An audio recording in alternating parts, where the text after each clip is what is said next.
KIDZWhizzTv.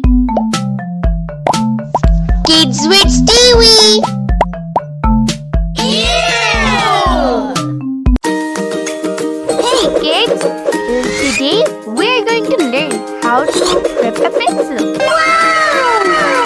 First, we need to wiggle our fingers. Wiggle your fingers, thumb, pointing, and middle. Step number 2, make a pencil's chair. Middle finger makes a little chair, and then your pencil sits here.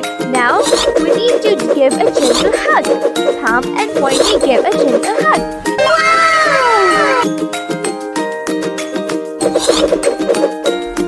Rest the pencil.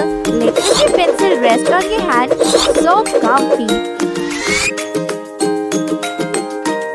Now we'll practice drawing. Let's draw circles and lines. Practice every day.